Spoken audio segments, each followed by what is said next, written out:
Should we crack on with part 2? Sure. Audio boy, play the intro. It's meandering movies. It's meandering movies. It's meandering movies. So won't you lend an ear? Don't laugh. Playing the intro is an integral part of the intro now. Playing the music is part of the beginning. I don't know when the intro is going to get played. Is the intro played yet? Is it over? Is it played? Are we playing the intro yet? Sure. Do you know what's the worst thing?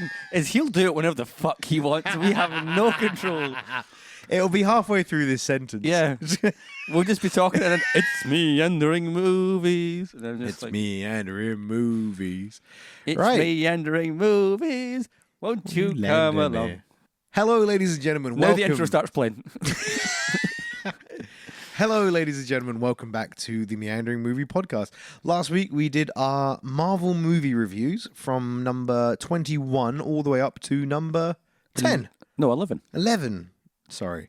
We now are going to do 10 Yes. through to 1. Yes. So- Or we could be real fucking shitty and do 10 to 5 and then eke And this then, out into a third bring it episode. out even more.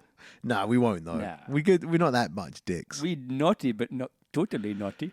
If you fancy listening to our reviews from number 21 up to 11, feel free to listen to the last episode. We're not going to go into any of it today, just because we talked about it for hours at a torpedo time. the arse of that episode. And Yeah, sink it. exactly. We got to leave a little bit of a fishing line for Gotta you to make go and listen reasons for you back. to listen to us, please. Because even if you listen to this one, you'll know what films are in 10 to 11, but you won't know what order. we won't know what order. that's You true. won't know what order. So Where did they put the Hulk? where did we put Thor 2? Where could they? These are the questions that matter. Now you know those two films aren't in the top 10. They're not in the top 10. I mean, imagine one of us put the Incredible Hulk in the top 10. Imagine one of us put Incredible Hulk as numero uno. I kind of wish I did that now. Well, there goes my list. You've not seen the Incredible Hulk, have you? So are we gonna continue this on from? We start at 10, head up to 1. No, let's start at 4, go back to 10, and then down to 1. You said this last time, and I told you it was a stupid shit idea. I'm gonna say it again. That's a dumb idea. I just meant, are we gonna start? Are we gonna just bust our nuts and go for number 1 first? I mean, is there anything else you want to chat about? Like how you just destroyed an entire tube of Pringles, or how you left me Pringles are sitting bastards. outside the bar waiting to pick you two up for like over 10 minutes? we told you to come in. I was not. No. They had a live band playing some really nice Irish Yeah, music. but it was so fucking Irish. I was just like, oh, that's too much. Did you have a good time, Philip? Yes. I had a good time as well. You missed out. This is on you. Yeah, but I just stayed in the flat. And as for the Pringles, nobody can do half a tub of Pringles. It's a physical impossibility. Depends on what kind of flavour, though. Once you pop, you just can't stop. This episode was brought to you by Pringles. Right. Numero 10. You're really into the whole sing numero thing. Well, because that's how you say numbers in Latin? Spanish. The Mexican's not a language. Nope, that's not. Right, number 10. You want to go first? Should I go first? You go first. Treat yourself. So, for anyone that hasn't listened to the last episode, the small thing I'll give you is that from this point onwards, so I had 5. I had bad, medium, good, great, and epic. We are now into my great list. So we've got great and epic. I'll let everyone know when we hit the epic, but there are only 3 greats, 10, 9, and 8, and then everything after. So I have 7 films that I class as just epic Marvel films. Like films that I can rewatch them, and anytime I stick them on, I go, yep, this is just good watching. And for context, I didn't do this ranking. I didn't rank it the way you did. I just ranked it from 21 to 1. But I wouldn't say any of these films are epic. I'd just say they're all... I would say from 10 to 1, they're great movies. No, I'd say some of them are great and some of them are good. So presumably 10 to 6 are good, and then everything after is great. I'd say 10 to 6 are good, and then 5 to 1 are great. Why are we doing it like this? Why don't we just... I was just saying, I've got a...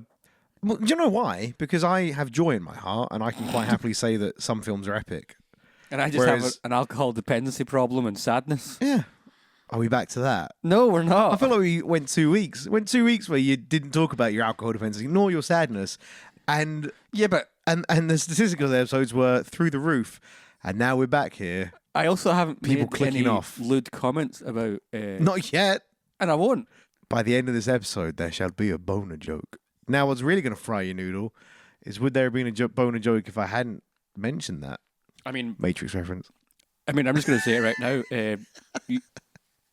It's like a noodle. It can't get a boner anymore. There we go. There we See? go. Wouldn't have happened without my noodle comment. So You made it happen. maybe we are in the Matrix right now. You did this. Number 10. What is your number 10? My number 10, Iron Man 1. Really? Yeah, Iron Man 1. Iron Man 1 suffers from the same problems that Thor 1, Cap 1, The Incredible all have. That they were Phase 1 Marvel movies, but Iron Man 1 does it the best. Iron Man 1 is a quintessential Iron Man movie. Does it incredibly well. Still struggles with that kind of, we don't really know where we're going. We're trying something new. It obviously paid off. Yeah. And it compared to Incredible Hulk, it does it well. Iron Man 1 fundamentally, was it the first of the MCU? Yes. Yeah. So Iron Man 1, it kicked us off into this 22 film epic. And without it, we wouldn't have what it is. So I'm kind of giving it number 10 position because, one, it is the birth of the MCU. Yep. Two, it is a lot better. Well, it's better than the previous 11, I think. And three, it does its job. It does its job really well. Iron Man is an alcoholic dick, as he was back when his first incarnation came in. Yeah, it tells a good story, I think. It's both a movie that kickstarted the MCU and restarted Robert Downey Jr.'s career, making him one of the biggest movie stars of all time. And restarted superhero films. Kind of full stop. I wouldn't say restarted them. I would say reworked them into a new formula. Into an enjoyable format. I mean, there were some enjoyable films for Iron Man that I liked, like the Spider-Man Sam Raimi films. Spider-Man 2, yeah, I agree. Spider-Man 1 and 2, I agree. I'm not backing down from this. Spider-Man 1 and 2s by Sam Raimi are good movies. What was your number 10? My number 10, Spider-Man Homecoming. Oh, you piece of shit. Here's the fun thing about the 10 to 1. I feel we're going to have some massive disparaging opinions on 10 to 1 because, yeah. Anyway, Spider-Man Homecoming, solid movie. Really fucking fun. Tom Holland is amazing as Spider-Man. I also want to put out, I didn't put it that low because of the Sam Raimi Spider-Man films. It's just when I made that list, that's where it ended up.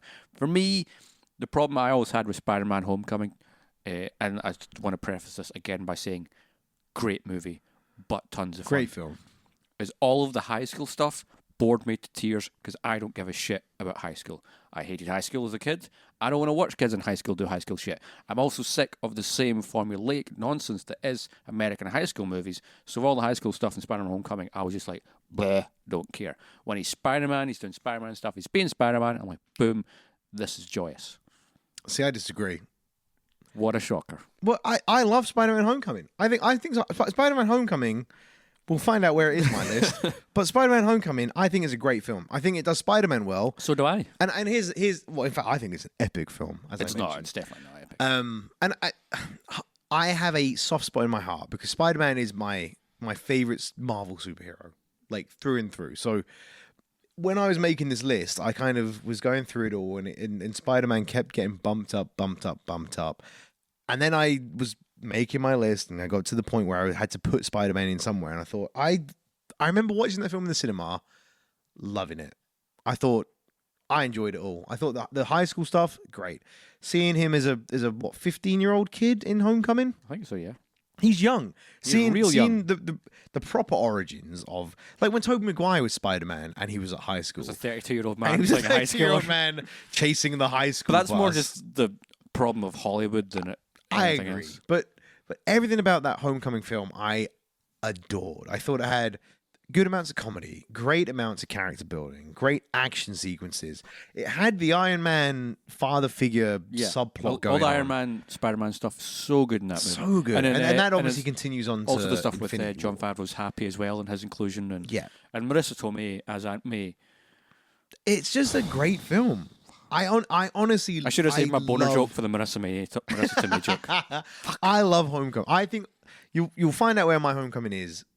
It's higher than where you've obviously put it, but There's two things I want to say. loved it. Two things I want to say to Spider-Man Homecoming is I vividly remember sitting in the cinema and at points during that movie just being like, I don't care. But Really? yes. I cared the whole film. But it's all the high school stuff. When he's doing like Even now. when he's going to like the science fair thing or like the Athletics. bully Barry, what's the bully called? Barry something. Flash, not the Flash Allen. Yeah, he's got a Flash Allen. You talking about Tony Revolori's character yes, with all the money? yes. Flash. He's known as Flash. Yeah, whatever. He never becomes. I always Venom knew that he's either later called on. Flash or Barry Allen. I was like, why was that character named the same? Barry as... Allen's the Flash. I know, but I always got confused of like calling him the Flash. It doesn't matter Because he's But- the fastest in his football team, and he's the jock. Yeah, but just all of the high school romance stuff and the Mary Jane stuff was real fucking shitly handled. I was like, Yeah, but she's not Mary Jane. yeah, I know, but it was still like at the end. It's we're like, weird that they called her MJ. yeah, and then went wink to the camera. I was like, really? Okay. But then also came out afterward and went, but she's not Mary Jane. We're not doing Mary Jane. yeah, That character's called MJ, so you thought she was Mary Jane, but it's not. So Yeah. don't get angry at us because we're changing a fundamental part of Spider-Man, I guess. but so yeah, there was points in the cinema I vividly remember just being like, I don't care. yeah, But, big but, the third act and the whole Michael Keaton's Vulture. steady on. No, but I'm just sorry. I know. I'm just but thinking. that third act with Spider-Man's like at his lowest moment, like when your character's at his worst moment, he's got to build himself back up. When he's going over to the house to pick up, what's the character, the girl that he's dating in the film? or going it's on a not date. it's not Gwen Stacy. It's the first girlfriend. I can't remember her name. Anyway, when he's Yeah. driving over to our house, and then boom, open the door. Liz Allen. Thank you. And then boom, open the door, and it's Michael Keaton's Vulture. I was just like, this is game changing. Like, Holy holy shit. fuck, So this is good. game changing. And I watching that film. I remember when in the cinema thinking, didn't see it, You did not see this coming. And then there's that amazing scene in the car, in the car, and Michael Keaton hasn't clocked it yet, so he's being friendly. Yeah. But his friendliness is coming across as super intimidating. Tom Holland Spider-Man is shitting himself, and then Michael Keaton starts picking up on it, and he's going, "You okay back there, Pedro?" He's like, "Yeah, I'm good, sir." Hey, your voice kind of sounds familiar, kid. Like, where have we bumped into each other? And you're just sitting in the cinema going, oh "Oh, no. fuck!" And then yes, this film is great. It's better than Iron Man 1. Iron Man 1, and this is the thing. I love Iron Man 1, but Homecoming for me, Iron Man 1, like I said, I think falls to the pitfalls of they were learning. They were figuring it all out, and Homecoming has the benefits of 11 films before it, it was more than 11 because that's one of the more recent ones. Yeah. But a it lot had more. so many films before it for them to perfect it. And Iron Man 1's a great movie, but Homecoming just was perfecting that. It is continued their kind of, they knew what they were doing. They knew what they wanted to do. They were really just pulling it all together. Everything you just said about Spider-Man and Iron Man flipped for me. I think Iron Yep. Man is top to bottom just a solid movie. That script is so tight. Yeah. John Favreau and Robert Downey Jr. and even Jeff Bridges helped work on that script. They really just worked that film into something so perfect as an origin film. For me, Spider-Man Homecoming, it really drags in some places. Disagree. It really lost me at certain stages. Disagree. Okay. The Flash Thompson bits. That's his name. by Flash the way. Thompson. Thank you. I knew it was Flash Also, something. did you know that when Peter Parker gets the suit and the suit starts talking to him? Did you know that's Jennifer Connelly? I did, yes. I did. Yeah. I did not. Jennifer Connelly. Yeah. Kick-ass. I Susan? can't remember. Karen. Karen. I knew it was a woman. Generic mum name.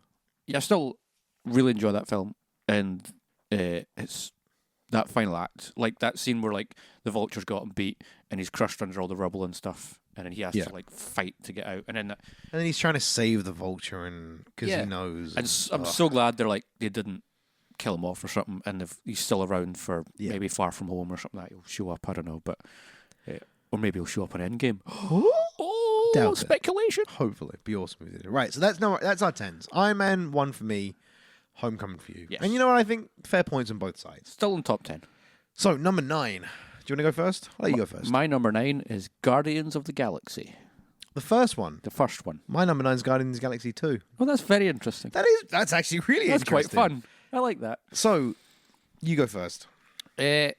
I've always said this about Guardians of the Galaxy is that film is great, but it's massively overhyped by, I think, the Marvel fan base, because from a creative standpoint, comedically, writing-wise, acting-wise, and characterization-wise, that film is spectacular. Mm-hmm. But structurally, from a plot standpoint, and just how it goes from like point A to point B to point C, that film's real weak, and that third act bores me to tears.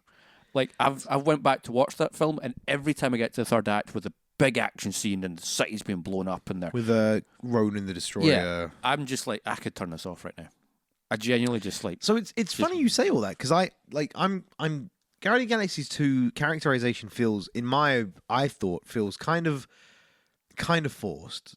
Like I disagree entirely with that. Ego's whole character arc is there because they needed Peter Quill to not be a human.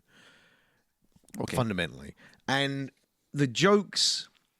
So I think my bigger problem with Guardians of the Galaxy 2, my biggest problem with it, is the characters went from, like so many TV shows have done previously, the characters went from these characters that are getting developed slowly but surely and becoming fully fleshed out beings to caricatures of themselves.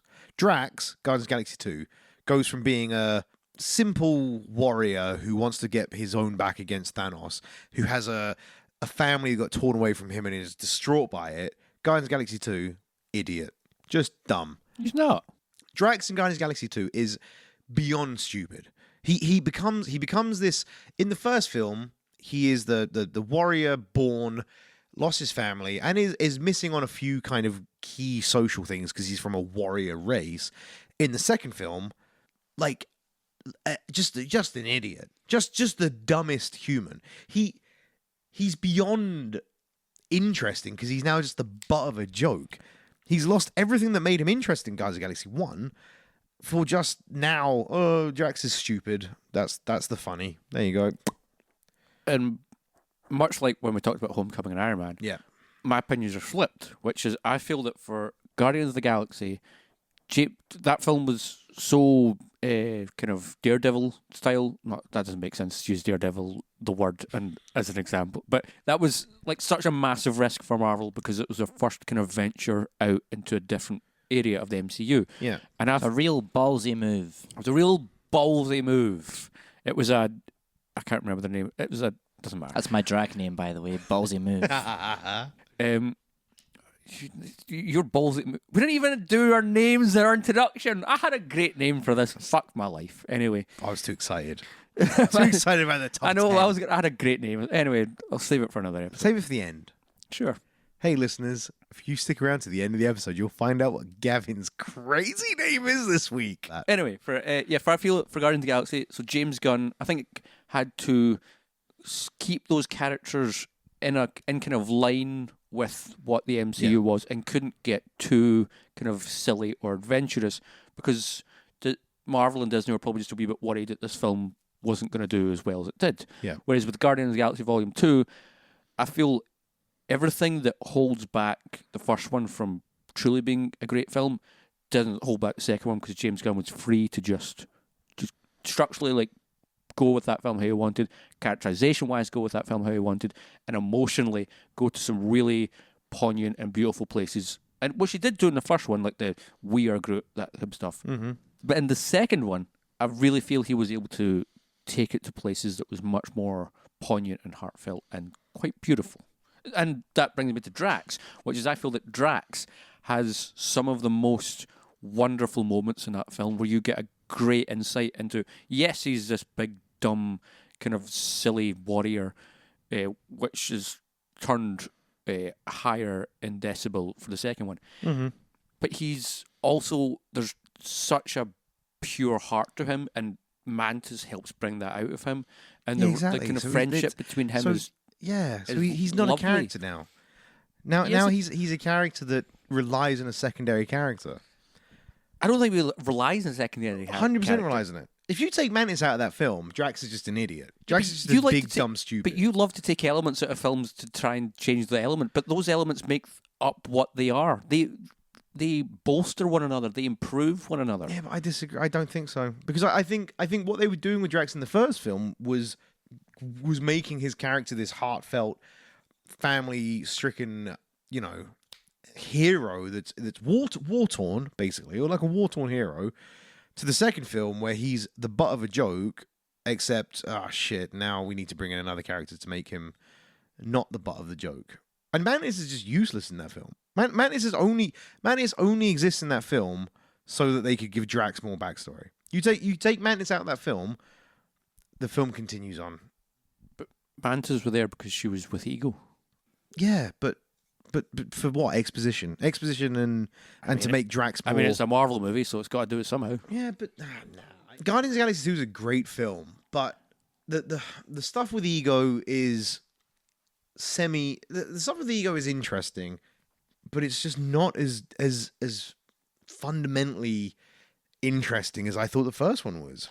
For me, I felt the first one was held back and not as outlandishly exciting as people thought it was, whereas I think the second one is. See, I just disagree. I think the first one did a better job. I think the first one did a better job making you care about all characters. Sans Rocket Raccoon, who in the first one is the first film. Rocket Raccoon gets the Drax treatment. He's just there as a kind of bit part. Groot has a better character arc than Rocket Raccoon does in the first Guardians of the Galaxy. Everyone else grows more, and then in the second one, I just remember thinking, and again, just to reiterate, I love all these films. These are my great onwards, you know? So I'm rating this film pretty fucking high in my overall, ranking of movies. Yeah. But Guardians of the Galaxy 2, I just remember coming out of it and going, it's fine. I just felt like it sailed in the coattails of the first one. Drax became this dumb bit character. Rocket Raccoon gets a bit more of a backstory, but even his just felt kind of just not quite as heartfelt and full as some of the characters in the first one. Not compared to Drax in the first film, I suppose is the way I can think of it. Okay.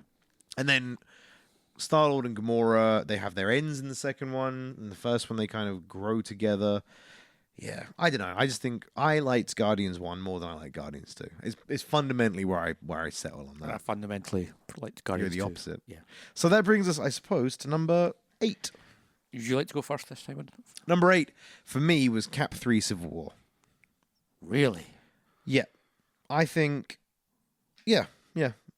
Civil War, compared to what I've got in front of it, Civil War's a great film. Civil War I thoroughly enjoy, but it's following on from a film that breaks them apart, and it's setting up for what comes afterwards. But on its own, it's not the strongest film. And I think this is what's interesting going forwards from here, right? A lot of these films, if you take out a Marvel film and you watch it by itself, there's an element of, does that film prosper by itself or does it struggle? And I think Civil War, as its own movie, struggles. Why? Because I think as its own film, it's just a confusing. Like if I sat down someone that had never watched a Marvel film and was like, "Here, we're going to watch this one," they would go, I'm struggling to fucking pay attention to what's going on here. Who are all these people? What's going on? What is happening? Why are all these characters here? What is all this? Yada yada yada. That's not necessarily the fault of the film. No, it's not. But that's like saying, "Oh, Return of the Kings isn't a good film because no one could just sit down and start watching from Return of the King." Well, that doesn't make sense. No, totally. You wouldn't start on the third film just like you wouldn't start on the. But I think the rest of the films that I've got in my list. So following on from this, we've got, for example, all 3 Avengers films. On my list at least, Guardians of the Galaxy, the other Captain America film, Winter Soldier, Spider-Man, and Thor 3. And I think you could watch any of those films and they each tell their own individual story better than Cap 3 Civil War does. Cap 3 is a film that relies on what comes before it and comes afterwards, whereas everything else I've got that comes after this are, granted, you're better off watching all of them. Did you just give away the order of your list, by the way? No, I mixed it up on purpose. Okay, good. Because I'm not a dum-dum. To say that the Avengers films don't require you set up for before or after, but Civil War doesn't make any sense, because all Civil War is it's an Avengers film 0.5. I think you could watch Avengers 1 and have a better idea what's going on than you could Cap 3. but there's no fucking way you could watch Avengers 2 or 3 and have any idea what's going on. Whereas Yeah, the same way that you couldn't watch Return of the King without watching Lord of the Rings 1 and 2. But I'm just going Avengers off 1, 2, I'm 3. going off your point, which it doesn't make sense to jab at Civil War saying, "Oh, you need to have set up for it," but then not have that for the other Avengers films, which you've ranked higher. Yeah, I can, totally can. Why does Civil War have to play by that rule, but the Avengers don't? Avengers do, but in the same way the Avengers have your Return of the King argument. Whereas Civil War is not a film that stands in its own right. Civil War is a film that gets prefaced by everything that comes before it and relies on everything that comes afterwards. Civil War, as it is a Captain America Bucky story. Yeah. And you can And easily then everything just... else that's in it is just them throwing Avengers at it. Because, I mean, yeah, because. the only problem I have with Civil War is that airport scene, which the first time you watch it, it's goddamn fucking amazing. Because you're like, oh, you get to see all it. But after that, anytime I'm watching Civil War, I'm sometimes tempted to just kind of skip through it because it's the least interesting part. I love Civil War because the dynamic between those characters who we've been building with for so many years is slowly just being dismantled before our very eyes by one of the, I think, most underrated villains in the MCU films, Baron Zemo. Because what Baron Zemo does, in fact, the genius of that film is that film sets up for Bucky and Cap having to fight a bunch of other super soldiers. Otherwise, they're going to take out the world's governments. You're like, oh, so this will be your pretty bog standard, like big fight scene and against a bunch of foes. And then you get there, nope, it's not that at all. Baron Zemo's entire plan is to just show a wee video and just completely dismantle the Avengers successfully and tear everything apart in one of the most like emotionally charged scenes of all of the MCU ever. And in that final moment where like Cap stands up and he's just like, I could do this all day, or like he's my friend, and Tony Stark like, so was I, or like, oh, there's so many moments in that final like scene, and it's a great film. And everything in that film that leads up to it, between Tony and Cap, with Bucky always just being this kind of shadow in the middle of them. Some of the writing and all of the acting is so spectacular to watch. Like, you're watching this Robert Downey Jr. at that point. He's what, like 6-7 times playing that character by that point. I think something stupid like that. And then of course Chris Evans that'll be his 4th or 5th time playing the character. So they are fully honed into who those characters are. So those scenes where they're like in the conference room together and they're saying words to each other that seem kind of friendly or bantery, but behind it all there's so much subtext and just kind of jabs of I'm better than you, or you're the one destroying this and that type of stuff. And it's just so interesting to watch those characters collide with one another, because we got it in Age of Ultron, we've got it in Avengers, but this is like the culmination of that collision that's just been coming slowly over the movies, and I love it for that. I think that movie is just brilliant for what it does there. It is great. That's what I'm saying. Everything from this point on, I fucking love. Yeah, great. Everything from this entire episode, great films. Great films. All great films. I just think Cap 3 Civil War is 8th on my list because it's just not a film that stands on its own. You're right. All those bits you just talked about, they've already been coming for films before it. It's such. I get what you're saying with the whole, oh yeah, but you can't say that about the Avengers films, but it's kind of just not its own film. I didn't think You're right. It's an Avengers 1.5, and maybe that's why I kind of rate it slightly low, because you like, it's not quite a Cap film either. I mean, it really is though, because it's a Cap and Iron Man film. All of the Cap, well, it's not, because Iron Man's Tony Stark's barely in the film, and Iron Man in the suit is even in it less. It's a Captain America film because you've got all the stuff that happens with Peggy, then you've got all the stuff that happens with him and the Winter Soldier. Cap 2 is a better Captain America film. I mean, I don't know. I don't want to say anything about my list yet. Well, the question is, what's your number 8? My number 8 is Thor Ragnarok. Okay. Thor Ragnarok is a butt ton of fun. It's got some of the best comedy in it. All the comedy is probably better than the Guardians films. Yeah, it's hilariously good. But for me, the trailers really just let that film down for me. Where I was like, I just wish they'd. Oh, but that's I know, which is not fair to say. that's not But fair. when I was sitting there watching that movie, I wasn't really watching it. I was just thinking about, well, I know what's coming next.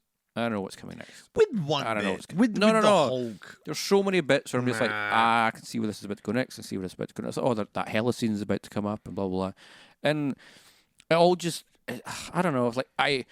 It's so funny, that film. It's so funny, but it's a what's film of interesting- no consequence or real That's substance. got quite a lot of consequence going it because considering it follows straight into Infinity War. Yeah, that final moment, sure, but everything leading up to that. Where all of Asgard is blown up and Thor doesn't have a home anymore. Audio Boy's seen this one. I have seen this one. I think you putting this at 8 is a travesty.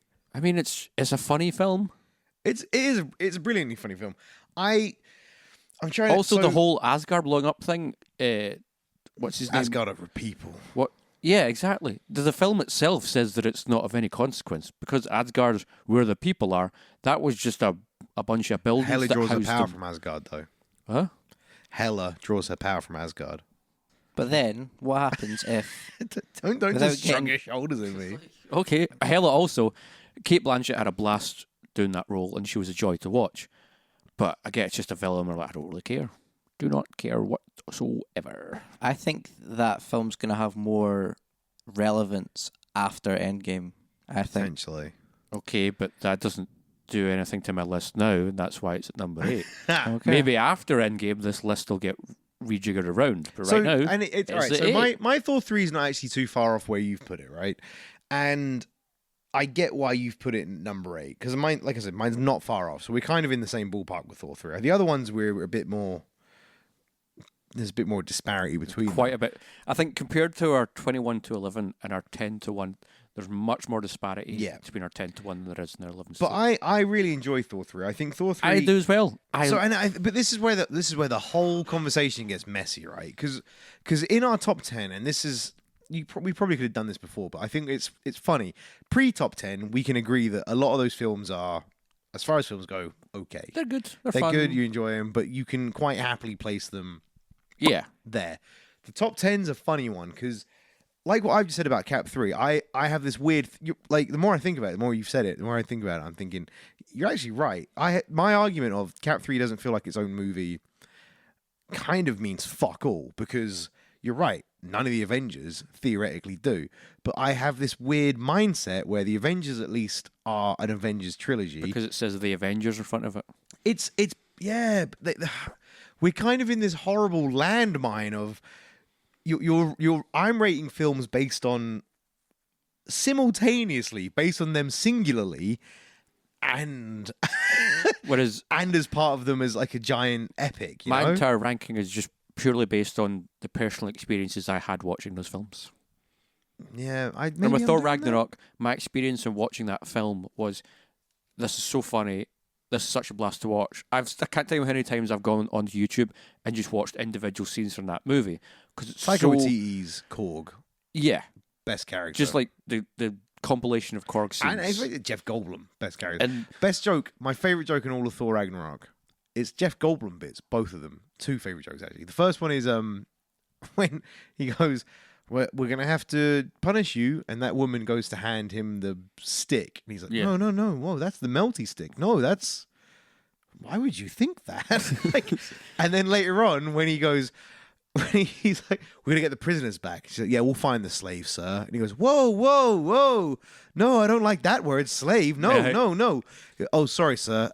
The prisoners with jobs. Okay, yeah, that's better. I also like the post credit scene where it's like he comes off the crash ship after like the uprising. Can't stuff. have a revolution without a dictator. Yeah, it's like we did it, guys. And it's like you're welcome. And it's like it's so fun. Thank me later. All right, so that was number 8. So, okay, I mean, I should just get my number 7 out of the way because we've go for it. probably Number 7. talked about it already. I just need. There we go. My number 7 is Guardians of the Galaxy Volume 2. For me, just the emotional core to that film is just what holds it for me. Like Yeah. that fight. Like, what's off? I can't remember the line now. Well, I think what we need to do is, just as a thought while we're on it, we'll recap these at the end because I feel like so far we are, compared to 10 to 21 to 11, we were kind of happy to just chat and move on. Yeah. Whereas there's a lot more This is movement much more here. important. Yeah, it is a lot more important. So Yeah. just for anyone that's kind of maybe getting a bit confused in our listing and where we are, we'll recap these at the end in a much quicker summary numbering. So sorry, yeah. Yeah, So for your number 7 is Guardians of the Galaxy. Guys of Volume 2, just the emotional core of that movie. Some great, like the stuff with Baby Groot when he's like, they're asking him to get the horn, and he shows up with like a table or a person, that kind of stuff. Yeah. Or like when they go through jump at like hyperdrive kind of stuff in their faces, you're just like, and then the whole stuff with Yondu and Peter Quill at the end, like you may be the father, but he wasn't your daddy. And I was like, oh god, I'm Mary Poppins, Yeah. y'all. I'm Mary Poppins. And plus, Good, all great. the movie has Kurt Russell, and Kurt Russell, I want to be my dad in real life. He is sadly not, but you know. So my number There 7 are two then. people I want to be my dad in real life, and neither of them are. It's Kurt Russell and Andre Browder. But one day one of them will be my One day dad. it might happen. Yeah, so my number 7, there you go. Guardians of the Galaxy Volume 2. Don't shake your head. My- It can happen. My number 7 is the first Avengers film. Oh, okay. Our Our lists are so different. Dude, first Avengers film's great. I just think Avengers. So basically, where my Avengers went on this one is great film. Obviously, brought together the first phase of the Marvel MCU. But looking back on everything that that's come afterwards, and a lot of these ones that we're kind of placing afterwards, it's great. It does it all. It doesn't quite have the emotional. I don't think it quite has the gravity and the emotional depth that the ones that come after this do. And that's the two Avengers films, Age of Ultron and Age of Ultron Infinity and War. Infinity War. It's gonna. So this sounds bad. It's the weakest Avengers film, but that's not a bad. Like there's no. You know what I mean? None of them are weak. It's just compared to the other two, it's not as good. And then, really, when I was making this list, I thought Avengers 1, great. What it did at the time, mind blowing. Now, compared to the other ones I've put after this, it kind of ends up just being a straight action film, which isn't a bad thing because it's sick, but it is just action. It doesn't really hold much gravity other than the stakes it raises in its own film, and then it's done. You know, does that make sense? Yeah, that makes sense. So, and then compared to Avengers 2, compared to Avengers 3, compared to what I've kind of put after, well, not all of them actually, but compared to Avengers 2 and 3, it was my weakest Avengers. But yeah, so that's why I put it 7. I thought it's a great film, but there are just better MCUs. And this is where I think, I don't know if we talked about this in the last episode or not. I had this weird thing when I was making this list of, there are Avengers films that end up just being generic Marvel films, right? And I feel like saying a film is a Marvel film now is its own genre. Like you can class a film as an action film, a comedy, blah blah blah. You can class a film now as a Marvel film or a Marvel-like if another studio tries to do it. Yeah, a movie can come out, you're like, oh, they were clearly inspired by Marvel. They're trying to do something Marvel-esque. Marvel-esque. So I mean, I think the most recent Shazam's a perfect example of that's a movie trying to be like a Marvel movie. trying to be like a Marvel. So Avengers 1 feels Marvel-esque. It really does. It doesn't. At the time, it did. At the time, it was this brilliant pushing the boat out. It was doing, it's bringing together Iron Man, Captain America, Thor, Hulk, all in one epic conclusion. But watching it back, it doesn't hold as much water as it did because they have come on leaps and bounds as a studio. Yeah. So that's why I put it as far down as I did. At 7, which is as far down as I did. Still 7. 7 out of 21. 21. Pretty good.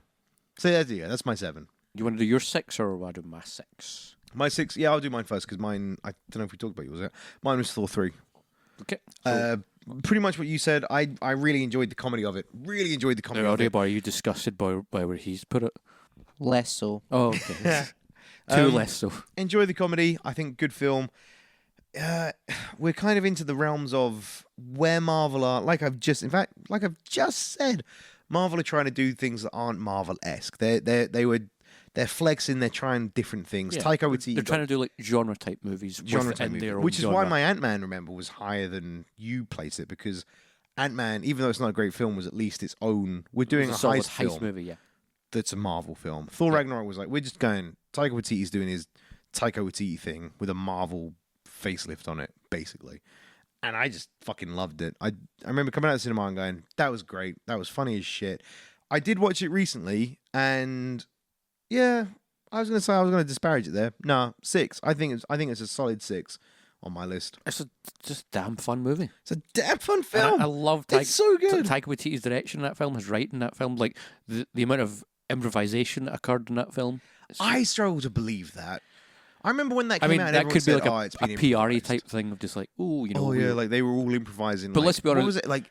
The number, because the number was too high. Yeah, they if they'd said- gone like, oh, they improvised 50%, I could have at least gone, yep, that makes sense. Yeah, they were saying like 80% or 80% something. of the I was film's like, improvised. whoa. Fuck off. I mean, I can imagine that Because 100 80% of the film improvised is basically them just being, of just going, yeah, we just make up the story as we go along. Yeah. Yeah, I can't fuck imagine it. Marvel would just be like, yeah, we're okay with this. Yeah. But I'm 100% confident that every single Jeff Goldblum scene was improvised because that man ain't ever going to follow a script unless he's in a Wes Anderson film. And outside of that, he He's does, the Marlon Brando of Yeah. modern day cinema. but in a good way. Have you seen the clip of, just on Jeff Goldblum here, I love him. Jurassic Park 2, the video game, which was a terrible video game. Yep. Where you played, I think, like 8 levels, side-scrolling.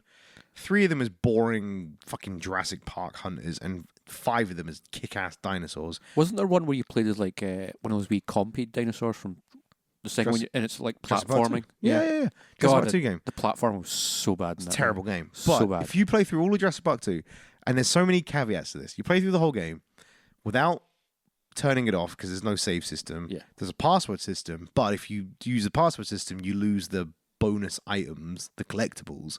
So you play the game start to finish, getting all the collectibles, which is 1, bullshit hard, and 2, bullshit boring because the game's terrible. Yeah. You're treated to a special message by Jeff Goldblum at the end of the game, where Jeff Goldblum comes out and goes, "Hey, well done. Thank you for playing Jurassic Park 2. You beat the game. Why don't you go outside? You know, turn the game off and Yeah. speak to a member of the opposite sex and have a shower. Maybe, you know, just get some fresh air and stop being a sweaty goblin." Basically, great. Thank you, Jurassic Park 2, and thank you, Jeff Goldblum. After me spending hours, Yeah. playing this game, just being a fucker to me. Can you There imagine go. like at the end of like Red Dead Redemption 2 or something, like the game ends and then just like John Marston came out and was like, he's Turn like, "Hey, it off. fucker, go do something with your life," "Turn it off. Fuck you." or like you finish a Call of Duty game and then I can't remember the name of the actor, but from like Full Metal Jacket and stuff. Kevin Spacey. No, Gavin Spacey. Oh wait, no, Vincent D'Onofrio. No, like the drill sergeant guy. Vincent D'Onofrio. No, he wasn't the drill sergeant. Kevin Spacey. No, he wasn't in the movie. Christian Bale. You know who the drill sergeant is from? You've seen Full Metal Jacket. This Vin- point's lost now. You completely Vincent- you Vincent completely muted my D'Onofrio. joke. It's fine. We'll go back to the list. Vincent D'Onofrio. It's not Vincent D'Onofrio. Stop saying Vincent D'Onofrio. Michael B. Jordan. No, Michael B. Jordan was a child. In fact, he wasn't probably. Yeah, he probably was a child actually. Jordan. Anyway, I can't get my phone to open to look at the list. Number 5. Do you want to go first? We're into the top. I didn't do my Lee 6, Ermey. so Oh, sorry. What was your 6? Apologies. well, you're 6. Where was it? Lee Ermey. Thank you, Lee Ermey, the drill sergeant. Imagine he showed up at the end of Call of Duty and just fucking peeled your Shat face all off over with the so camera. much shouting. Anyway, your 6 was Thor 3. okay. Yeah, my 6 is Avengers: Age of Ultron. Oh, so your Avengers 1's higher than Ultron. Yeah, I went back and forth in this. Explain. I went back and forth in this. Where Avengers Assemble, the first one takes place or exists in my list. Both Ultron and Assemble kind of kept swapping back and forth in my head. Okay. But then I finally settled on 6 for Ultron. Ultron is a damn fucking good movie. Mm-hmm. People do not give that movie the credit it deserves. So many people shit on that movie. That is a fucking good movie. The reason people shit on that movie is because it's different from Avengers. And what the general audience is not like? Things that are different. That movie takes a much kind of darker tone than the first one. It starts to lead the Avengers down the path towards Civil War, all breaking up. And its bad guy is real fucking sinister. Yeah. He's real Just to fucking evil. clarify, you have put Avengers 1 above Avengers 2. Yes. And we'll get to why that is. I love both these movies. I'm confused. I just stick by me. Avengers: Age of Ultron, such a good movie. The problem is that final act that goes on for feels like a century, and it's them trying to be like, "Hey, we're saving people." And what does the robot want? I He agree. wants to blow up the world because humans are bad. It's like, I oh, good. Another agree. robot that wants to blow up the world because we're evil. Just like I agree that All right, so what I will Also, concede. just the idea of like, I'm just gonna take a bit of the world, lift it off of the ground, and then just crash it back in. It's just like, it's pretty stupid. This is going like to a level now. Where it's like, Yeah, but funnily enough, that's I think as far as science goes, possibly the most realistic thing the MCU has ever done. but for a, Do you know?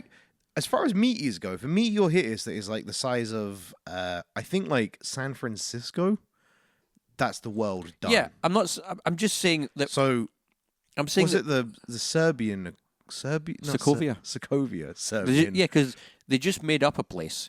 Because after the fallout Did they? of Avengers Assemble, when everyone's like, "Oh, they just let people die," and this isn't, and plus Man of Steel came out that year, and we've all seen the 9/11 like apocalypse as the end of that movie. They had to create a fictional place and then take that fictional place off of the Earth a wee bit so that they could do their avenging. Also, all the bad guys are just robots, so they're not technically killing anyone because they wanted to just try. But what and I find weird in the difference here. So the reason I place Avengers 2 higher than Avengers 1, Avengers 2 has stakes. sure. Granted, it's not in New York, and granted, there's not people dying. It's just Sokovia. The grand stakes of it all is that the world could end, right?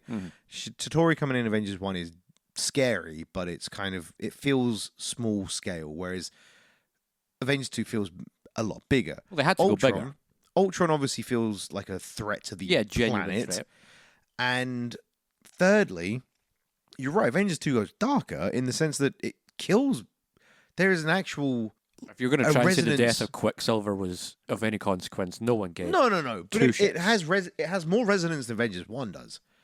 I'd say the Coulson thing really fucking resonates No, in that movie.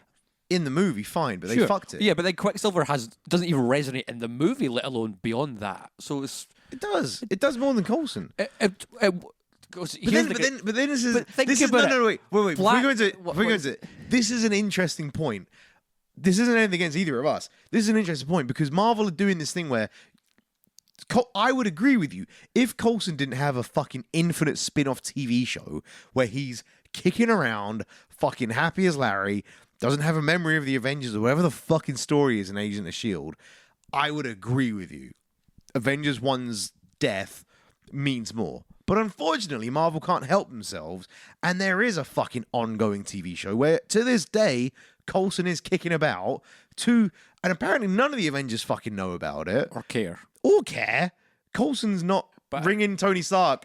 Hey, Mr. Stark. Remember all those, I don't know. Remember all that banter we had in those two remember movies? when I died? Yeah, who the fuck is this? It's me. I don't know what happened. I'm not dead. I mean, I think we can both just agree that Agents of S.H.I.E.L.D. TV show doesn't count. I do, but what I'm saying is, I agree. I've never watched it. Couldn't give a shit about it. But I watched it's a couple still, of episodes it's and I went, still, nope. It still detracts from. Sure. You can't help but deny that everyone knows about it, whether or not you agree with it. It's there. But when I watch, as far as when I MCU are watch the first concerned- Avengers and it gets to that moment and it happens, and then it's the aftermath of it and what it does to them as a group, still fucking hits home. I feel. Just, I think the way it's shot and the way that it's acted, and like, boom, this fucking sold me. Anyway, I don't. with I, Age of I struggle, Ultron, I struggle to separate with Age it. of Ultron, I fucking love that movie. It's definitely too long. It's way too long. But one of the things that upsets me about Age of Ultron is that Joss Whedon had a plan.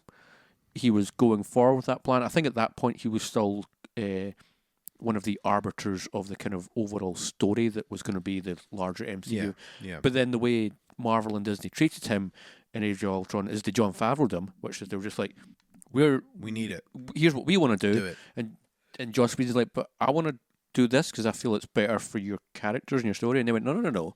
We want to do this because we have Ragnarok to set up and we have this thing to set up. And so they just kind of like twisted and mangled a wee bit his vision. And so there's parts of that movie, like all of Thor in that movie is just terribly all over the place. Thor's whole thing in Avengers 2 is, I'm here, I'm going away to set up the Infinity Stones, And I'm Thor back to Ragnarok. help make Vision. Yeah. That's it. I Real not good. did my part. Real not good. Whereas Joss Whedon's stuff, what he really wants to do, like the farm stuff, where they go back to Hawkeye's Yeah, farm exactly. stuff, so good. All that stuff. Nah. Avengers 2 is a better film than Avengers 1. I mean, we'll get to why I don't think it is. But Let's do it now. the one thing I want to say, the last thing I want to say about Avengers: Age of Ultron is that film did something that no one thought was possible, and it did for me anyway. I don't know for other people. It made Hawkeye one of the characters I care most about now. Yeah, Hawkeye shit. I'll agree. You care about it. Nah, man. The more we talk about this, the more you are going to be so hard pressed to change my mind on this. I'm not trying to change your mind. This is personally how I feel in the rankings of these movies. You know, it's fine, but I'm just That scene between the grand scheme of Scarlet this- Witch and Hawkeye when he's like, "I'm a guy with an arrow shooting robots." when robots there's, and like, aliens. when there's, and if I'm an Avenger, you're an Avenger. And I was like, boom. Plus all the farm stuff. I'm like, yes, Hawkeye's a character. What I mean fucking is, love and care about. when we talk about Avengers 1, I cannot imagine my mind being changed. Again, I'm just not trying to change your mind. No, I know you're not. I'm just trying to make it a bit interesting for the listeners. Okay, then I am trying to change your mind. I will change your mind. Settle in, folks, for a mind to be Weird. changed. Right. I'm just going to go. So, have you done you've done your 5? No, that was my 6. What was your Avengers. 5 then? Go on. My number 5 is the first Iron Man. I kind of said it earlier, but I'll just kind of jump back into some of those points. I think from top to bottom, solid fucking movie, and I can happily watch that movie over and over and over again. And it built the template that went on to be the template Smash. that So Marvel many would of them. just continue to Yeah. use all the way up until fucking Doctor Strange, for example, which is a much weaker film, as you would know, because Doctor Strange appeared number 14 on my list. Anyway, yeah, Giving away, man. No one's going to go back and listen. well, that's a good point. That was a wee tease. They don't know when it appears on your list. But yeah, that's such a Number solid movie. 14 as well. And Shit! we've ruined everything. Now people know where Doctor Strange is. They'll never listen to the previous episode. Yeah, I get what you mean. Yeah, It's a solid and then film. Robert Downey Jr. as Tony Stark. There's very few examples of just perfect casting But- of a character. If you... What is it if you speak Syrian? Is it Syrian? Yeah. No, Urdu. If you speak Urdu and you watch Iron Man, the film's ruined from the opening scene. Yeah, because they literally say to like In Urdu, they say, to Obadiah Stane. "Hey, like, Obadiah Stane, we've got Yeah. Tony Stark. If you don't pay us your money, we're going to kill him against the agreement that you gave us." that's kind of I mean, it's cool that it works, Yeah. but it just means that if you speak the language that they're trying to go, "Oh yeah, nobody speaks this foreign." yeah, but let's also be, Basically, sorry, audio boys looking at us confused. And for any listeners, the beginning of the film opens up Iron Man of Tony Stark like a being terrorist kidnapped. recording of Tony Stark, and then this voiceover in a foreign language going, "Hey, Obadiah Stane, pay us the money that you said you would, or we're going to kill your boy Tony Stark." Now the film goes on. If you don't speak the language that said all that, you have no idea that Obadiah Stane's a good guy. He's Tony Stark's confidant, His mentor. He's mentor. And then you get to the point in the film where he betrays him and you go, "Oh my fucking God." Unless you speak Urdu, in which case you go, "Yeah, we know he's in line with the terrorists." That was in the opening scene of the film. Also, when Marvel made Iron Man, they didn't think it was going to be the huge global success. totally. So when they released that film in the countries where they speak Urdu, they're probably like, maybe they changed it. Who knows? Maybe for I films, think it might. I assume they did. I assume they just put English subtitles for people who speak Urdu. It's like, I don't know what that means. Don't know what that says. So my Or last thing I want to Go say on, is that go on. Iron Man is the beginning of our hero fighting a villain who looks exactly like him, but it's just a wee bit bigger. Also, Jeff Bridges looks so good bald. Why is he not bald all the time? upside down face, Jeff Bridges. He's upside down, Jeff Bridges. Also, shout out to the fire extinguisher robot, which just has, He was back in every Iron Man film. yeah, because Like a the bit part. those comedic little moments were just so perfect. Of just like Iron Man falls, there's a wee pause, and then perfect. So I'm gonna go So with AC/DC is the most generic rock band of all time. I'm gonna go with my 5 and 4 here because we've talked about them both. So I feel like there's no Yeah, I'm remembering that Iron Man's a Black Sabbath song. What? isn't that AC/DC? Nope. Iron Man's by Black Sabbath. I am. No, but they Iron use Man. AC/DC music. And is it the first one or the second one they use AC/DC? That's AC/DC. Yeah, that's Iron Man song then. That's the song that goes hand in hand with Iron Man. Okay. I They think use that's played AC in Iron Man 2 as well. They use AC/DC in Definitely the second, but I can't remember. if it was Definitely the first. first as well. Right, Okay, the opening sequence where so- he's in the... Fuck you, audio boy. Well, it plays in the end credits. I'm sorry. Right. My 5 is Avengers 2, which we've literally just talked about in detail. Don't need to go into it. I love it. Definitely think it's a better Avengers movie. My number 4 is Guardians of the Galaxy. And when I was weighting these, I don't know if I mentioned this earlier. When I was weighting these, I did the same thing you did, genuinely. I put these in the order that I remember coming out of the cinema the first time and going, fuck, that was sick. And Guardians of the Galaxy, the first time I came out of the cinema watching that was a Marvel film, but it's so different from everything that come before that. It lent so heavily into the comedy. It lent so heavily into it's basically Avengers, but in one film. You know what I mean? You care about all those characters within a movie, rather than, hey, look, we've done a film each, and now the Avengers.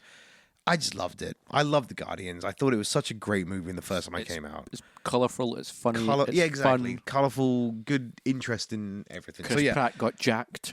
5 Avengers 2, 4 Guardians of the Galaxy for me. My number 4 is Avengers 1. Avengers Assemble. Okay, so this is interesting then. So we're not... Our top 3, bar 1, are similar. I know what your number 1's going to be, and it's really going to annoy me. You don't know shit.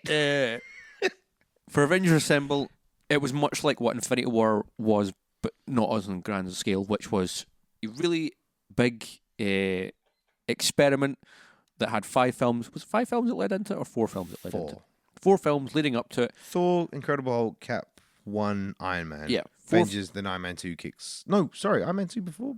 Iron Man 2 was after... No, Iron Man 2 was before Avengers. Yeah. So 5 films. 5 films. Yeah, so those 5 films, but you can really just put Iron Man 1 and 2 together, more or less. Avengers Assemble is number 4. It's good. I enjoyed it. It's a good film. It is. We've talked about it, though. We've done it. Oh, yeah, you talked about it. I mean, you talked about it in depth. I as well. talked You more told about me. You told me why I was wrong. No, a lot, I talked so- about Avengers Age of Ultron a bunch, and I didn't get to talk about why I put... Talk about Avengers. Go on. I'm interested. I hate you so much. I don't know who I hate more of the two of you, but I definitely hate you both. Don't look at each other like that. I mean, do you reckon he hates the one that gives him a podcast or the one that gives him a home? It's one or the other, isn't it? Let you on my podcast. He lets you into his flat.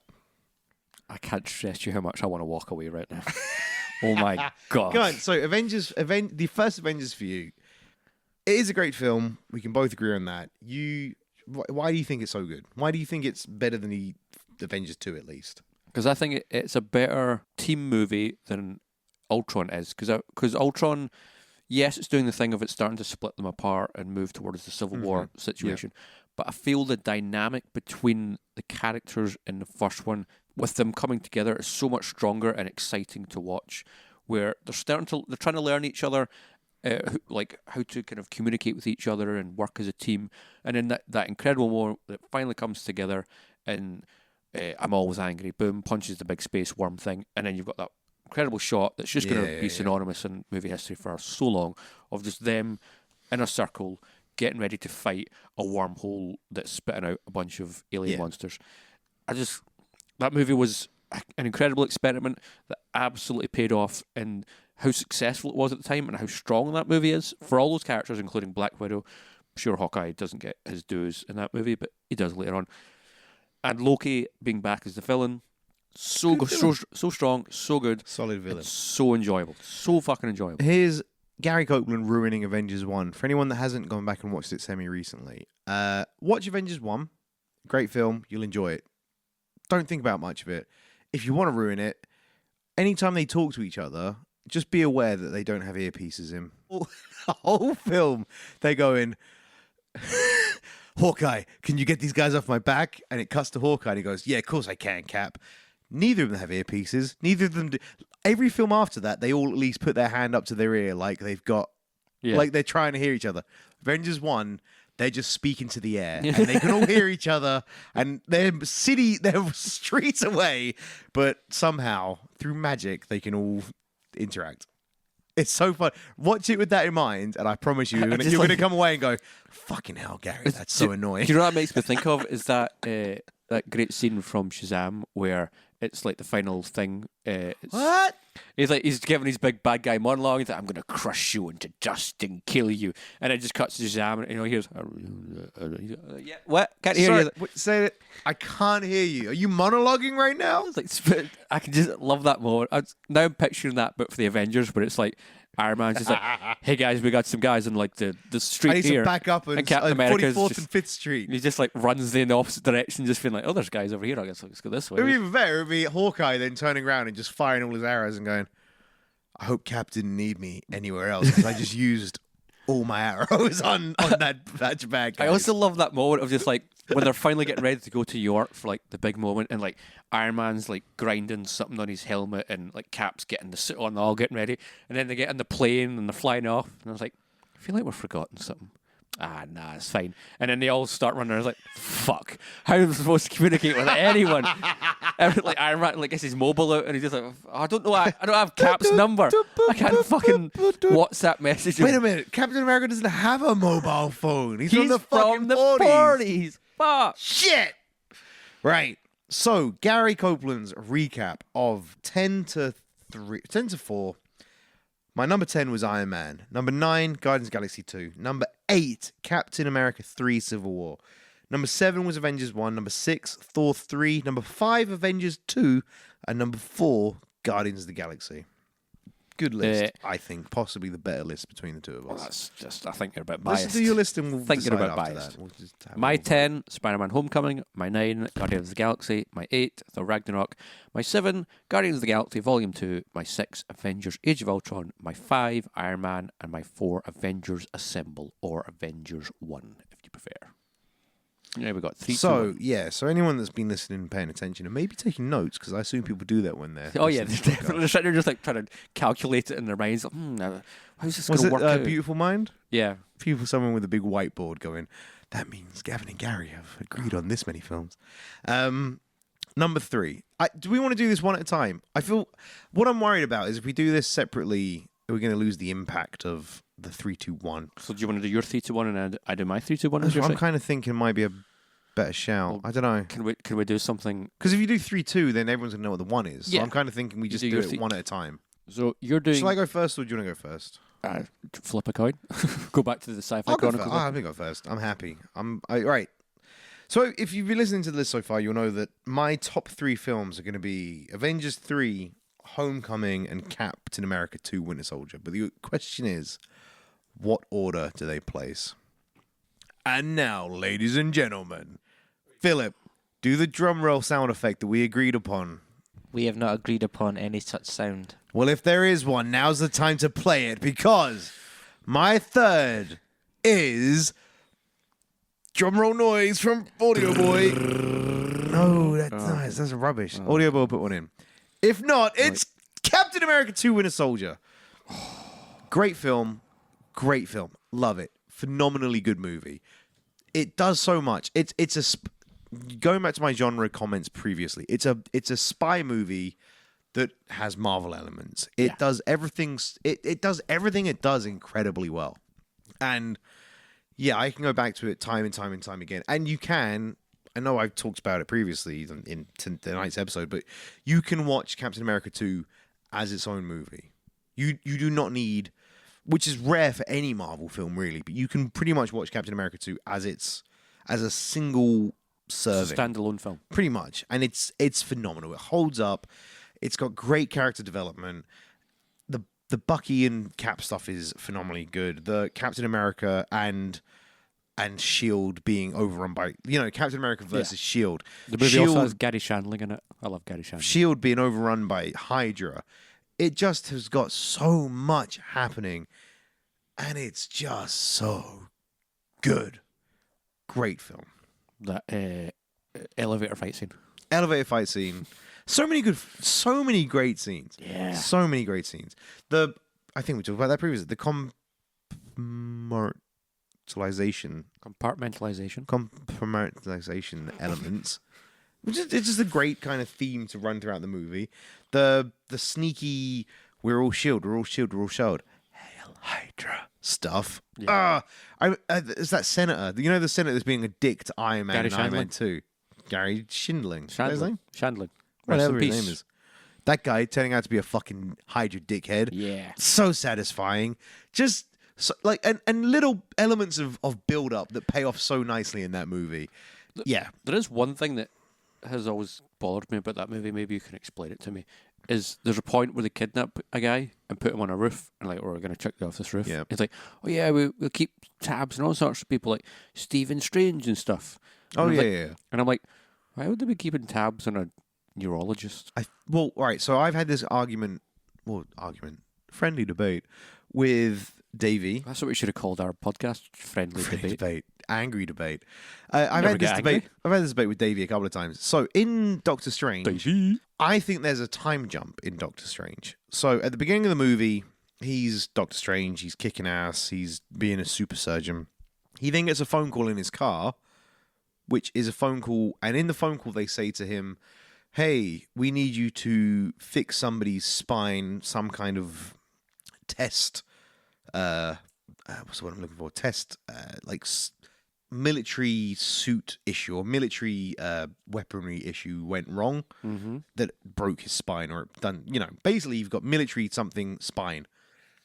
And I've always thought that they're referring to in Iron Man 2 when you see Hammer's Yeah, tests. test. There's the guy inside. There's that guy that gets spins around. 360, 180 Well, his spun. top half goes one Top way, half, but his which would bottom half fuck your stays where it spine is. and it would be classed as a military accident. Yeah. So I've always said that in Stephen Strange, you see that happen. Then Stephen Strange has his. That's literally the scene as he has his car accident that fucks him. Then there's this undefined amount of time where Stephen Strange is in rehab and just fucked with his hands all fucked before he becomes Doctor Strange. Yeah? Yeah. So I think it's that, basically. I think the time jump is that stuff in Stephen Strange is was Iron Man 2, basically.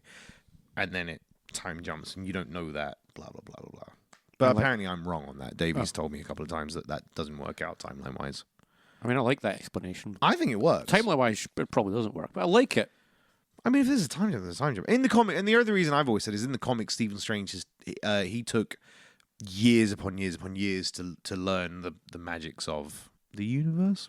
The magics The magics of the universe. of Nestle cereal. So there you go. There's my answer to that question anyway. Number 2 on my list.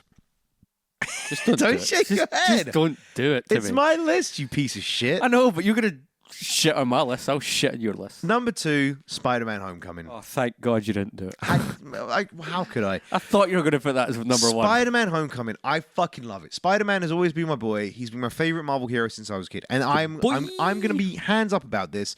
There is most definitely a huge amount of bias because of that. He's just my favorite. I fucking love Spider-Man. I think Spider-Man Homecoming is the best Spider-Man film we've ever had. I think Tom Holland plays a great Peter Parker. I think they've nailed Spider-Man with the quipping. Yeah. And they've kind of done it in that brilliant way of the reason he quips is because he's a nervous teenager. And fundamentally, that's why Spider-Man did it, and then it became a part of his character. But in the films, it just works as It's natural. Tom Holland being a 15-year-old guy who's then going up against Captain America and Iron Man and these superheroes in universe. And all I can do is quip because Superheroes that he's idolized, He idolised, and watched all- on the internet and all loved. I can do is quip because it's other than doing what I'm told, I got no way of interacting with these people. I just think it's great. Did you hear about that retconny thing they did where, like, there's that scene in Iron Man 2 where there's the wee kid wearing the Iron Man mask Yeah. and he, like, holds up his hand like he's going to destroy the hammer robot. Yeah, and then Iron Man drops them behind them and goes, nice shot, kid, and he flies away. They've now said, That's that was Tom Tom Holland. Holland's Peter Parker. in that Yeah, I movie. don't know if I like that. I think it's kind of cute. Yeah, but I just think they put it in for the sake of it. I mean, it's fun. It doesn't need to be Why there, not? though. It's fun. Yeah, but And that's why you like when Iron Man / Tony Stark's in the living room hitting on Marissa Tomei, because, I mean, who wouldn't? He's just like, what? You're like... yeah, I get it.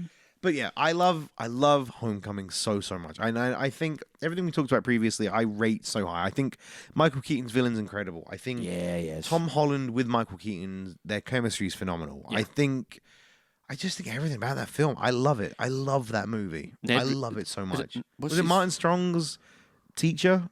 Martin Starr. Mine stars. Just Let's also not forget fed up teacher. the PE teacher. Hannibal Buress. Hannibal Buress. When Hannibal he Buress. rolls out the TV with the cap and he's like, so you got detention. He's like, pretty sure this guy's an outlaw. But he's like, okay. Well, we got to show you this state mandatory. Blah, blah. So you Love got it. detention. Which now everyone knows my top movie, the best Marvel film out there, Avengers 3: Infinity War. So before you get into your top three, my gushing review, Avengers: Infinity War was, we thought it was going to be the beginning of the end, and it is beginning of the end. The end game. The end game. It tied together 21 films before it in a way that was powerful, well thought out.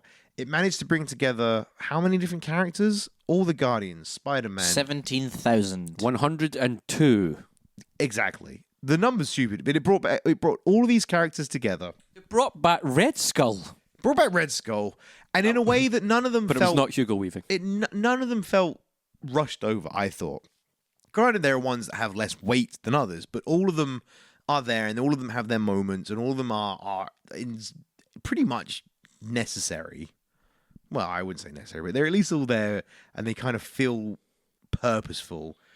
And then to just finish the way Infinity War finished, and I know I've said this before, and I'm going to say it again. I sat there in the cinema and went, the scene where they're about to get the gauntlet off, Iron Man, Spider-Man, half of the Peter Guardians, Quill, Drax, and Stephen Mantis. Strange.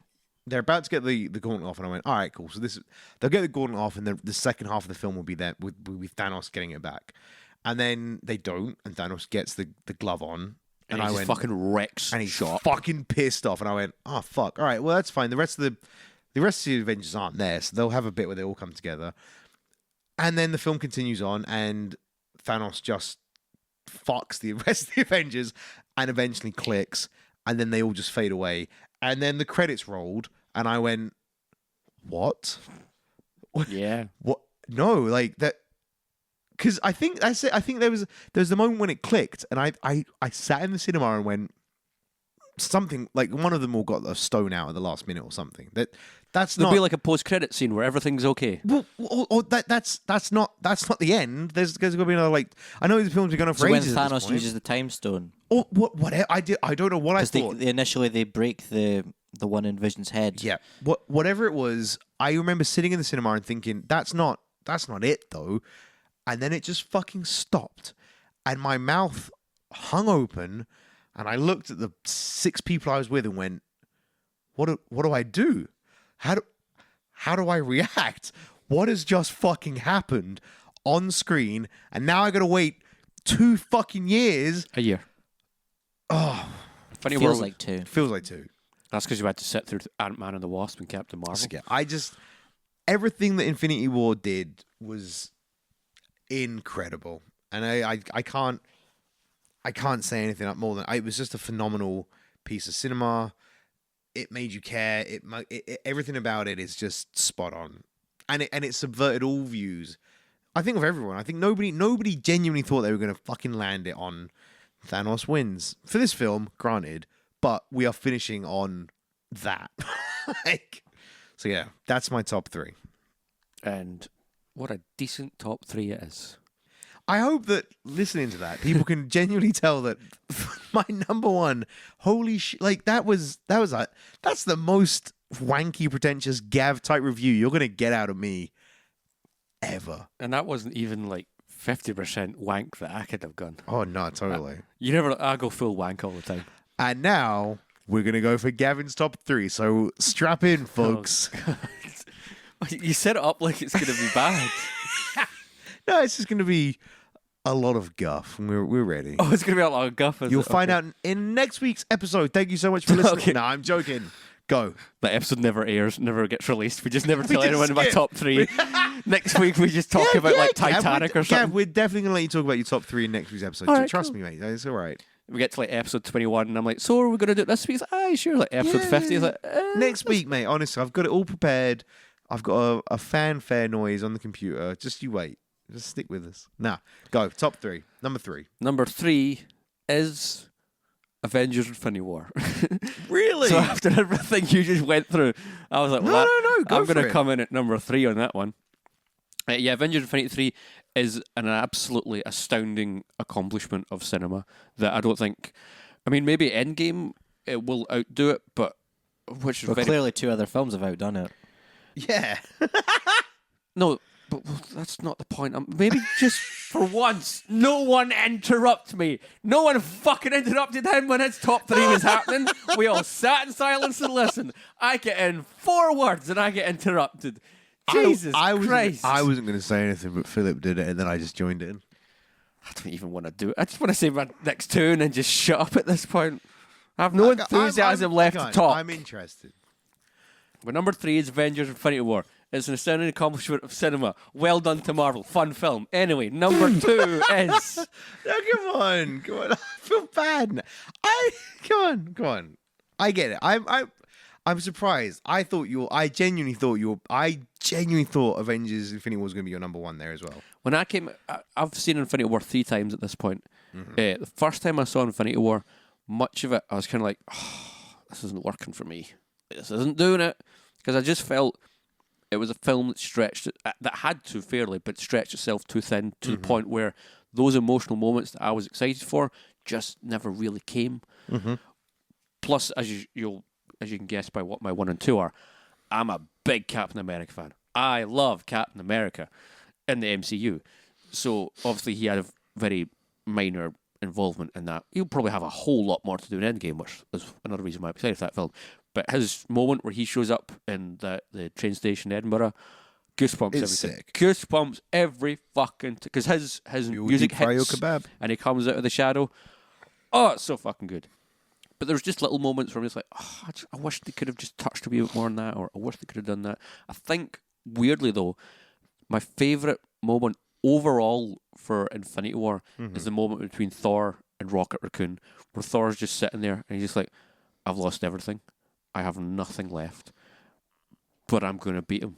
I'm going to win. And I'm just like, this is the most interesting exploration of this character we've ever had, and it's like a 2-minute scene. And I was just, by that point, I was just like, I am so fascinated for more Thor at this point. Give me this Thor in the next... Sure, we're going to get, if we get another Thor movie, it'll be Ragnarok 2. It'll be weird and silly and Before fun. we talk about this, because I know we're really coming up on time on this, and I feel like we've talked a lot. So we'll talk about this very quickly at the end, maybe. If not, let's do it now. Loki, dead or alive? Oh, alive. You think? Yeah. See, I'm kind of in that, because have they announced if Tom Hiddleston's back in or not? They've announced that they're doing a Loki TV show for Disney Plus. But they haven't said he's in. He's not signed. You know how they usually go, oh yeah, these people are signed up for the next 3 movies. There's no way they're not doing a Loki TV show for Disney Plus, and it's not Tom Hiddleston. No, I know, but as far as the films go, they've not announced that. Oh, Tom Hiddleston's back in for 3 films. So that's what I mean. I'd love Tom Hiddleston. I want Loki to come back, and my little bit of the brain's going, he's not dead. I kind of don't want Loki to come back. But I'm with you. I think his death was, although it was quick right at the beginning of Infinity War. Sorry, it was. Whoa, fuck! It's the first clue that Thanos is a threat, not fucking about. And he can kill a god. And speaking of Thanos, the overall grimace, most incredible thing about Infinity War is that's Thanos' movie. It's the Thanos movie. It should be called Avengers Thanos or Thanos or Thanos Infinity War. Just call it Thanos something. What's great about it is that you don't go through that film thinking, boo, Thanos. You get halfway through the film and go, why do I kind of agree? Yeah.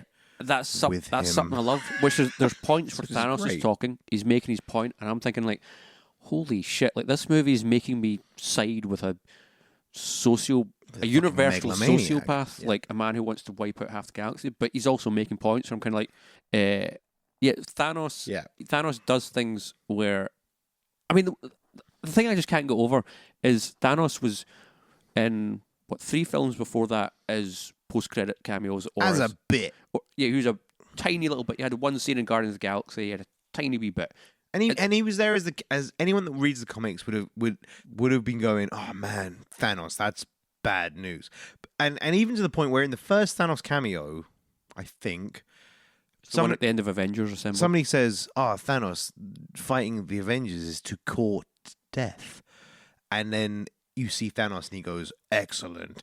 And for the comic book nerds, in the comic books, Thanos literally courts death. He dates Lady he's Death. in love with her and obsessed. He's in with love with the physical representation of death. So even back then, you can clearly tell that they weren't you got quite them sure thick what they were thighs. doing with Thanos. They were going, sweet, let's bring Thanos in. You get what I'm saying? I think they originally had a plan for it to be Thanos was going to they were going to bring in Lady Death, and they were going to make Thanos and her have some kind of I'm connection. kind of glad they didn't go that way, and but I think the reason they didn't go that 'cause it way was is too because obvious. the characters they built are so strong. Like, we want Thanos against these Yeah, characters. but what I'm agreeing with you in the sense that originally Thanos was bit Panos, and they didn't know what they were going to do with him until they eventually fleshed him out, and he became. But that's the incredible What thing we about saw. Infinity War, and once again why it's the Thanos movie, is they more or less establish, set up, develop, evolve, and then complete an arc of a character in one movie. Yeah. Who is the villain and I was utterly fascinated with Thanos. And the Gamora stuff.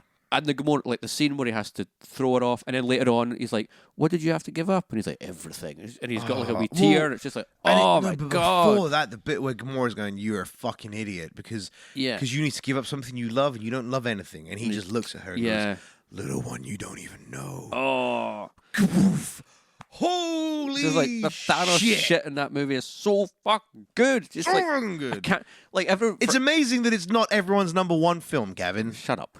For Endgame, it's just like everyone's like, there's so much to look forward to Endgame, and I'm like, I'm going to get more Thanos. I don't think it's going to be as focused on Thanos this time, and he's not going to get as much developed, but I'm still going to get more Thanos. Like, that scene between Thanos and Tony Stark, where he's just like, he says, like, Tony Stark. I know you, Tony Stark. Yeah, it's like, and it's just so cool when, like, Tony's When like, Thanos he's been in my head like since New York and that kind of shit, and it's just like, oh, it's so cool. It's great. I love it. But that final action scene on Wakanda, I really didn't like that. That was rubbish. So there you go. I thought I'd just end on a negative. With the Horde and the yeah. Wait. So do you mean the Horde stuff, or do you mean the Horde stuff followed by the Thanos stuff? Just the Horde stuff. Yeah, the Like, Horde stuff is a we bit just, of a. like, we need these characters to fight something, so let's just put some. But then the Thanos thing at the end, like the whole Thanos comes down and is just a powerhouse. That's cannot be fucking beaten. amazing. That's great. Sick. Cool. But the whole Just to clarify. Yeah. So number And two. the whole, of course, Captain America fucking holding his gauntlet, and I was like, because he's the fucking man, much like Oh wait, when Thanos decks him. yeah. But he gets back up because he's a fucking powerhouse, and he has the final line of like, "Oh God." Thought. Also, not I just Thor want to just say that moment when it ends and Cap goes, "Oh God," and it cuts to the credits and it's quiet. I've never experienced such a silence in a cinema like that before. It was beautiful. And it was an astounding It was phenomenal. moment to be in where it's just like it ends, it's quiet, and everyone's just sitting there. And I'm just like, amazing. They did it. The crazy bastards. Also, they the poor did it. girl who sat behind me and wept for the entire movie, I hope she's okay. I hope she like sought help and is getting better because Film number two. Film number 2 is Captain America: Civil War. I honestly, if you'd put Civil War at number one, I was going to question. I look up as much as I rip the arse out of you, and I think you're a pretentious wank. No, thank you. I actually do look up to you on a lot of what you No, you think, don't. and That's I not know true at all. I do. And when you say things, I go, you know what? I'll make fun of him for the sake of the podcast because that's what people tune in for. But I go away and think, I respect Gavin's opinion. If you had put Civil War as your top film, I would have lost so much respect for you. Oh, okay. I So I think would it's a have went great from film. like 10% respect down to 0 respect. 5 to 0. Oh, so I even put myself up too high there. But I'm fine. I'm retract it all. I don't care about you. Continue. Yeah, I was worried we were actually going to get sentimental and care about each other now. It's just you and Audio Boy that care about each other. It's just me and my own and this couch over here and my beer. Civil War. I think I said everything earlier when you talked about Civil War. I just that character, like the destruction of those characters. Baron Zemo's plan, the success of Baron Zemo's plan. Baron Zemo's plan is sick. What it goes on to do for the rest of the Avengers. That the scenes between Tony and Cap are incredible, and that final showdown between Cap, Tony, and Bucky is just so emotionally charged. The fight scene. I think Jackie Chan said it. That if you want to do, don't laugh. No, sorry.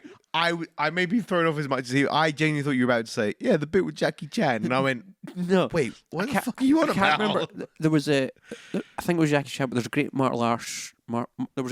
martial art actor / filmmaker, I think Jackie Chan, but I'm not 100%, said if you want to do a good fight scene, then the most important element of that fight scene should be the emotion and the motivation behind that fight scene. Because you can watch so many movies. It's weird that Jackie Chan said that when he also brought out Rush Hour 1, 2, and 3. Yeah, but you got to make money, and Western cinema wasn't good to him. That's why he should have just stayed doing. Did Jackie Chan do a Drunken Master film? Yeah, Did he? yeah, I was going to say should have done. Great film. yeah. So think about the fight scene that I just mentioned in Avengers: Infinity War, where they're just fighting the monster things. Yeah.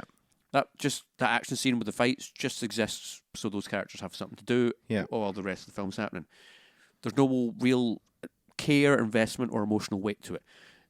Then you flip over to that fight scene at the end of Civil War. There's just so much behind it, in it, and after it that it's so potent and powerful. I could just watch that scene 100 times. Like the wee bit before where Tony watches the video, and then everything after it.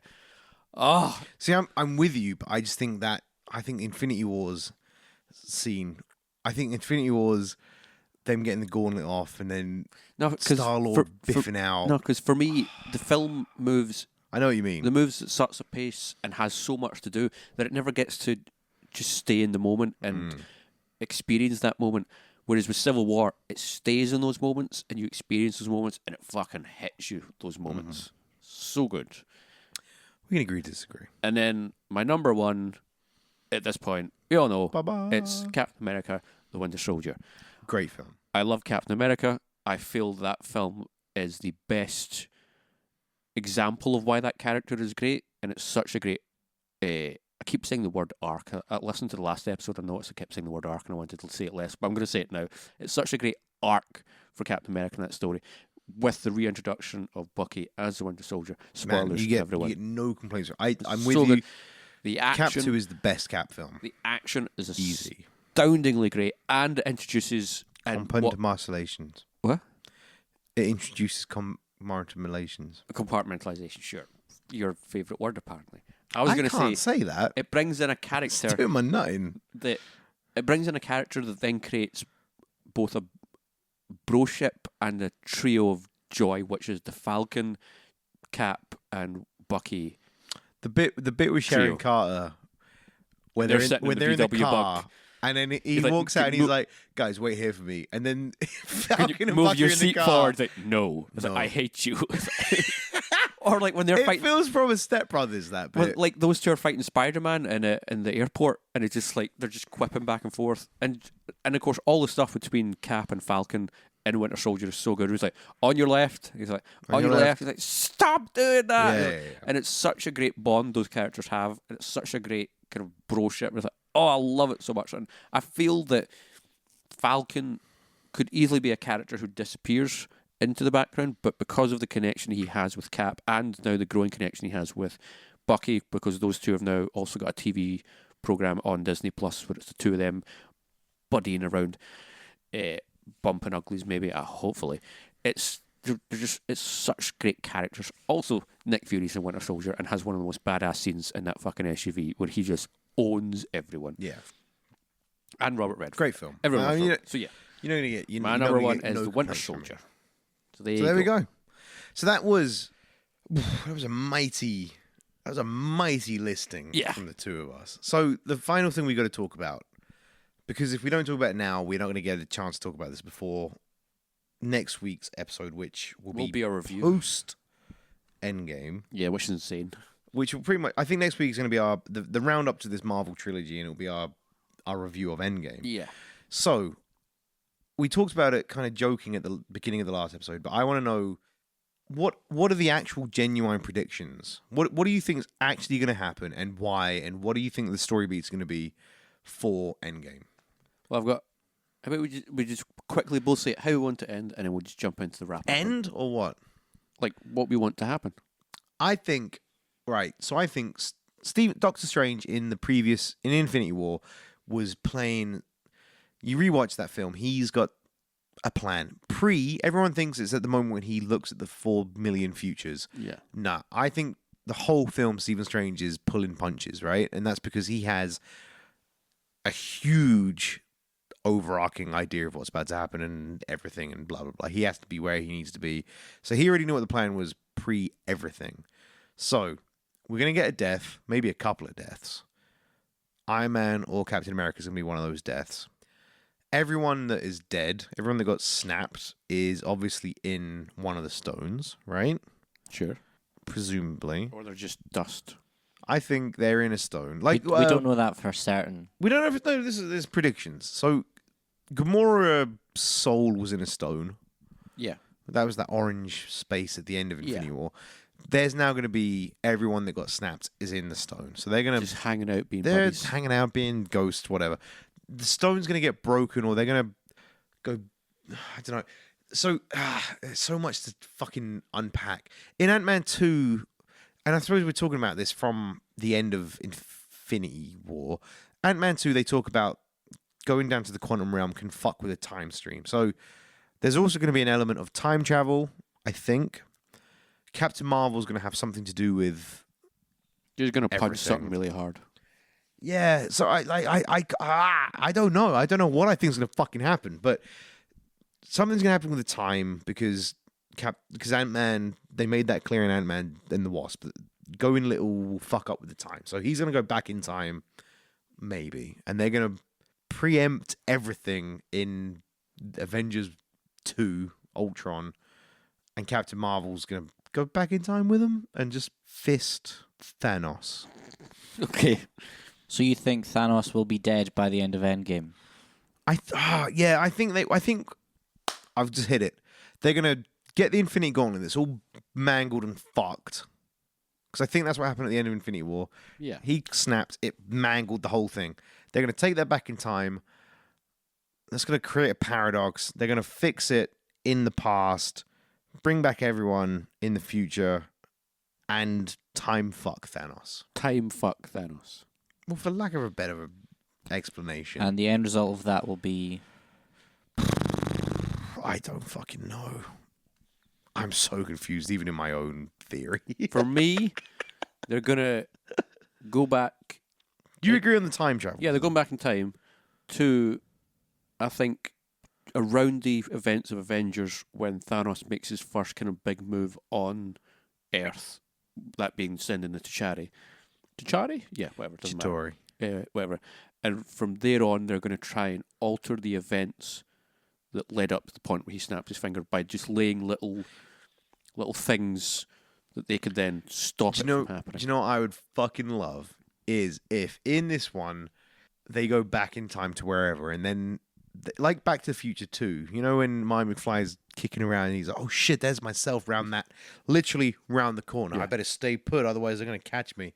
So they do this in Endgame and Iron Man's like, oh fuck, wait, shit, we're over there on that side of the street. And then for some reason, everyone, the whole world has, like, everyone has not seen it up until this point. But we all go back and watch Avengers 1 and go, oh, fuck, yeah, look. There they are. Just across the street. Just how did nobody pick up on that? How about if they go back far enough that they go back to when Edward Norton was the Hulk and they're just like, you look different. There's something different like, about you. Mark Ruffalo's looking at Edward Norton. He's like, we don't seem to be the same person. I would love it if somehow, it would never work, but somehow you could go back and watch every Marvel film up to this point and go, don't know how I missed that. There's Thanos. There's Thanos in Captain America 1 punching Iron Man in the background of this scene. There's Hawkeye with a mohawk in the scene over. There's yeah. Paul Rudd. Where was Paul Rudd in this movie? Yep. I don't know. I would love it. I would fucking or if Disney, what they did is they just edited every copy of the film from this point onwards. So if you watch it on Disney Plus, whatever the fuck it's called, like the original Iron Man, the only chance you have of seeing the original Iron Man cut is from a DVD or a Blu-ray rip from pre-2019. Everything after 2019 has Disney's fucking fingerprints. There's not. That's it. They just fuck every reel. All that I want. That's what I want. If Disney gives this to me, I will kneel down and suck them off the rest of time. If they give me a scene. if they give me a scene where the Avengers go back to meet the younger self, but Mark Ruffalo meets Edward Norton and no one else, then I will say, well done, Disney. This is the greatest movie of all time. That's all I want. I would be up for the Avengers meeting the Avengers. I'd be up But for it's that. Edward Norton as the Hulk. I just want that. I'd be up. I'd be well up for the Avengers meeting the Avengers, doing that whole and like the young Avengers, doing the whole who the fuck are you meant to be, and the old Avengers being like, look, fucking listen to us. The world's about to get shit, and the young Avengers being all, fuck you. We're the fucking. Oh God, look at you. You're so old man, and Robert Downey Jr. going, I'm you shit. I'm like 5 years older than you. Stop being a petulant dick. Yeah, fuck you, Iron Man. Yeah. Meanwhile, Edward Norton's like, I'm you, Mark Ruffalo. I don't think you are. You're definitely not me. Mark Ruffalo's like, dude, I fucking would shit all over you. You suck. Do you see how much the movies I can't even speak now. I'm done. That's what I want. So there we go. Cool. So we agree on a time travel element. Yes. Fundamentally. And we agree on Edward Norton being in the films. It would be great. What if they bring... Also, what's his name? The original roadie. Yeah. Oh, yeah. Bring them back as well. Anyone that got replaced. Anyone got recast or replaced. Or, I just came up with it. They go back in time to every previous film and they save every villain. All of them. To then mega fight. Even Malekith from Thor Dark World 2. Or Thor Dark World. Whiplash. Fucking Sam Rockwell. Obadiah Stane. Red Skull.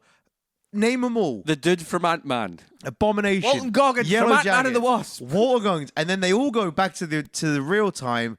And then they fight Thanos at the end of Endgame.